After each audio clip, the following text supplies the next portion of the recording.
Masya Allah, indahnya kota Yogyakarta bikin Anov makin semangat nih buat ketemu dengan sosok-sosok inspiratif dengan amalan jalur langit yang luar biasa. Kali ini kita akan ketemu dengan Sabtuari. Sosok yang sudah cukup dikenal tidak hanya sebagai pengusaha kuliner yang sukses, namun juga sosok inspiratif yang berhasil keluar dari jeratan hutang miliaran rupiah dengan menerapkan amalan nilai-nilai Islami di usahanya.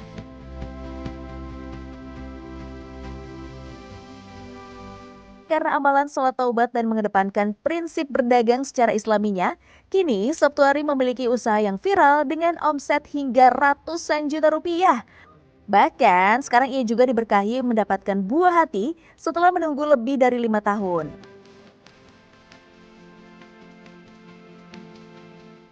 Alhamdulillah pejuang langit, habis keliling kota Jogja, sekarang saya udah ada di tempat makan yang viral banget nih di kota Jogja. Sekarang saya udah sampai di Tengkleng Hoha.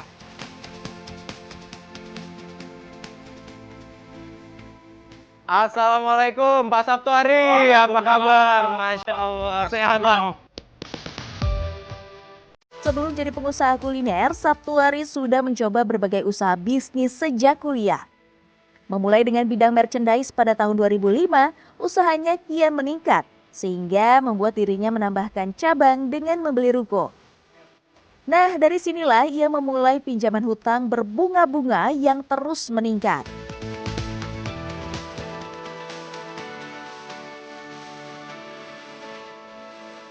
Mas, ini lagi masak kayak gini, banyak asap, Hah? kita pindah lokasi aja di depan ya. Boleh, boleh. Gil, tolong Gil, ini di handle Gil.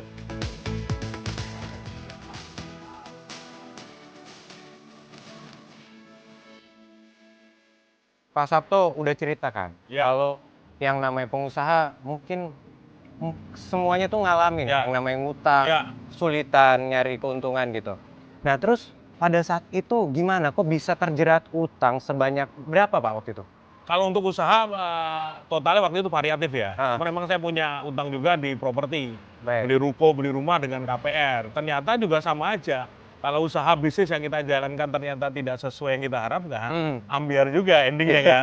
Dan itu membuat saya waktu itu berpikir memang pelajaran dari yang teman-teman dapatkan adalah ternyata kalau kita berbisnis dengan cara awalnya ngutang, habis itu nambah lagi lubang-lubang berikutnya, manajemen kita nggak bagus, maka endingnya pasti kebangkrutan. Sabtuari menjelaskan sebetulnya usaha yang ia geluti sangatlah meningkat pesat dan memiliki cabang di mana-mana. Memiliki kantor ber-AC, belasan karyawan, sampai kendaraan pribadi. Namun, Sabtuari mengaku kesuksesan itu hanya terlihat dari luarnya saja. Tapi jiwanya selalu merasa tidak tenang karena harus bayar cicilan hutang puluhan juta setiap bulan. Bahkan bapak dua anak ini merasakan bahwa hutangnya membawa dirinya dalam kesulitan dan tertimpa kejadian buruk kepadanya.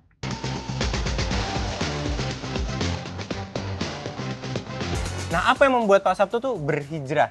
Momen ketika memutuskan untuk berpindah dari yang sebelumnya bisnisnya dengan utang ini, Ya. menjadi bisnis yang bersih tanpa utang, mengalami proses yang disebut di laundry. Kita Oh. nyebutnya di laundry, Dicuci kayak baju ya? dicuci. Nah itu yang nggak enak Mas. Iya, iya, Nggak iya. setiap orang sanggup melewati itu. Karena Baik. di momen itu akan tersakiti luar dalam. Artinya bahkan kadang-kala kita akan mengalami banyak hal-hal, kok kayaknya sial terus ya, kecelakaan terus ya, doa-doa tertolak gitu. Oh loh. ada rasa seperti itu? Ada. Jadi mau berdoa apapun itu nggak dikabulkan. Saya sendiri satu doa yang belum dikabulkan Allah waktu itu ketika masih bisnis dengan banyak utang adalah pengen punya anak. Oke, Sampai 6 tahun nunggu kok ini nggak dapat datang nih anak nih gitu loh, nggak dapat gitu. Sabtuari merasakan bahwa kekayaan yang diperoleh dan kesuksesan yang diraihnya terasa semu seperti tidak nyata, sehingga terpikir dalam benaknya semua yang diperoleh ini seperti jebakan yang bisa menghancurkan dirinya.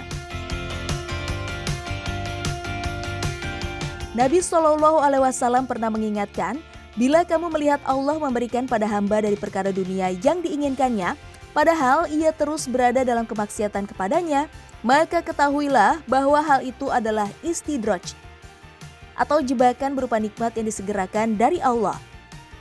Beruntung Sabtuari sadar, lalu segera bertaubat kepada Allah Subhanahu wa Ta'ala dan mengamalkan sholat taubat setiap hari. Ternyata taubat yang sungguh-sungguh diiringi dengan amal soleh membawa perubahan nyata. Dengan izin Allah Azza wa Jalla, hutang 2 miliar rupiah lunas dalam waktu 3 bulan. Apa sih keberkahannya Pak Sabto setelah Pak Sabto itu pindah, udah Ya. gitu dicuci? Betul. Nah, itu apa aja keberkahannya waktu itu? Yang jelas adalah ketenangan hati ya. Mungkin waktu itu tahun 2015 utang belum lunas 100%. Tapi ketika memutuskan, ya Allah saya pengen hijrah nih. Ya. Meninggalkan semua masa lalu, bisnis dengan utang. Saya pengen tinggalin semua. Baik. Itu hati sudah merasa tenang. Hati udah tenang, bekerja bisa lebih fokus, dan tiba-tiba seperti dihadirkan banyak pintu rezeki baru. Beberapa doa mulai dikabulkan, Mas. 3 bulan setelah saya memutuskan hijrah, itu keajaiban. Istri saya hamil. Setelah nunggu 6 tahun itu. 6 tahun. Dari sana, Masya waktu Allah. itu saya berdoa lagi sama Allah, ya Allah mampukan saya ketemu anak saya dalam kondisi saya nggak punya utang. Artinya, gitu, utang saya waktu itu 2 miliar lebih kalau seingat saya itu. Itu harus bisa menyelesaikan itu dalam waktu kurang lebih sekitar 7 bulanan lah. Tiba-tiba rezeki saya ada saja, aset yang pengen saya lepas juga laku terjual. Alhamdulillah. Akhirnya 3 hari menjelang anak saya lahir, utang saya lunas semua. Baik. Pengen lunas utang, perbanyak sholat tobat. Masya Allah. Habis itu kalau sudah berazam atau bercita-cita lunas beneran. Baik. Terus berjanji nggak akan buka akad utang baru lagi.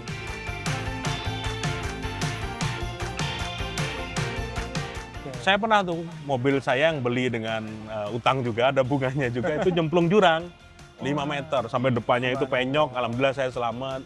Terus mobil lainnya yang belinya dengan cara berbunga tadi utang juga, kacanya dipecah pakai maling, dipecah oleh maling. Pecah, di dalamnya ada laptop, ada iPad, itu Hilang semuanya? Hilang. Masya Allah, keberkahan dan ujian yang Allah berikan kepadanya membuat Sabtuari ingin membagikan setiap ayat yang berguna kepada orang lain. Itu terlihat dari setiap sudut restonya yang selalu menyelipkan syiar kebaikan dan nilai islami termasuk dalam usaha baju yang dirintisnya. Harta itu bukan soal banyaknya, tapi keberkahannya. Iya. Ini, banyak harta nggak berkah buat apa? Contohnya ini, ya toh. Bagaimana mau berkah kalau hidupnya Gaspol banyak tinggalkan. urusan dengan pinjol, ya toh. Bener. Tinggalkan Cash. pinjol biar nggak benjol.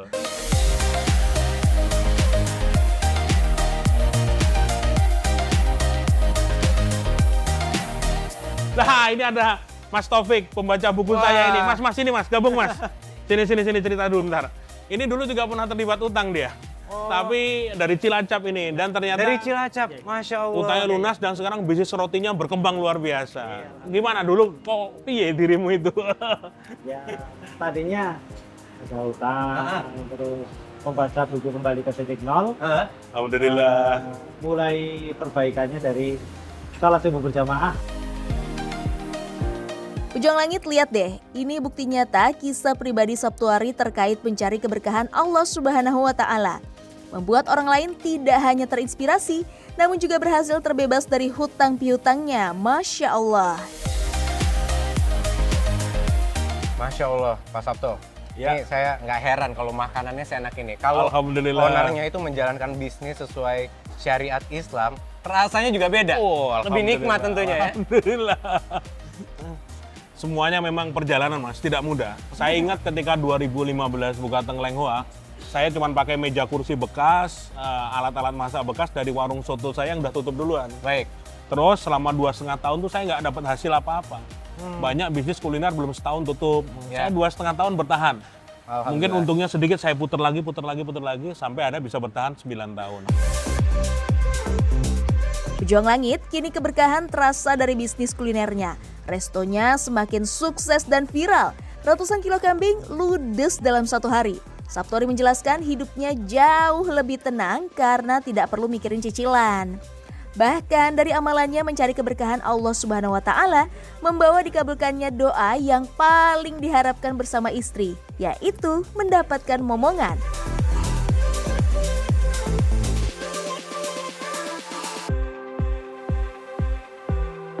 Sekarang Anof menuju rumah Sabtuari untuk bertemu sang istri. Amalan jalur langit Sita juga luar biasa. Pejuang Langit rutin membaca Al-Quran dan selalu menjadi penyemangat suami, membawa keberkahan anugerah anak yang soleh dan soleha. Masya Allah. Gimana dulu perjuangan Bapak sama Ibu waktu masih terlilit utang? Dan gimana perjuangan Bapak dan amalan yang Bapak lakuin untuk keluar dari utang-utang itu? Enggak. Dulu awalnya sih Mas, sebelum kami mengenal riba, itu alhamdulillah usaha itu lancar, Baik. terus banyak cabang di berbagai kota. Tapi setelah beberapa tahun itu kok ini kami tuh mengalami kayak gedung kantor itu dirampok, terus saya kecelakaan di jalan. Oh, Ibu sempat kecelakaan juga? Nah, pakai motor utangan itu ditabrak, Bapak kakinya katanya juga retak. masuk jurang ya? Pernah juga. Nyambut saya. Jurang. Memang cobaannya itu udah bertubi-tubi pada saat Di itu. laundry Mas, makanya Oh. banyak orang yang nggak kuat itu pas di laundry tersebut. Kami udah lama kan menginginkan omongan, Mm-mm. udah bertahun-tahun, hampir 6 tahun, kita udah udah minta doa sama kedua orang tua, tapi kok tetap belum dikabulkan. Ya. Nah ini kayaknya ada sesuatu nih. Amalan membaca Qur'annya selalu menjadi acuan kunci Sita mencapai keteguhan dan kesabaran. Sita bilang setiap membaca Qur'an jiwanya akan lebih tenang. Selain itu, dalam ayat Al-Quran juga bisa mengingatkan Sita bahwa Allah Subhanahu wa Ta'ala akan memberikan kabar gembira bagi mereka yang sabar menjalani ujian. Kalau kata Ustadz, buah sabar itu tak terkira dan jadi amalan yang paling besar keberkahannya seperti yang difirmankan oleh Allah Subhanahu wa Ta'ala. Sesungguhnya hanya orang-orang yang bersabarlah yang dicukupkan pahala mereka tanpa batas. Bu Sita waktu sebelum lahiran itu alhamdulillah ngatamin Al-Quran. Alhamdulillah. Alhamdulillah Mas, Nah. ketika dinyatakan positif, saat itu saya berniat pokoknya sebelum lahiran saya harus sudah Selamat khatam anak-anaknya. dan niatkan agar anak yang ada di kandungan jadi anak yang soleha, sehat, dan membawa berkah untuk keluarga. Saya video waktu itu, jadi menjelang melahirkan dia menutup Qur'annya dan sudah selesai. Jadi selama hamil ya memang tugasnya hanya baca Qur'an terus waktu itu.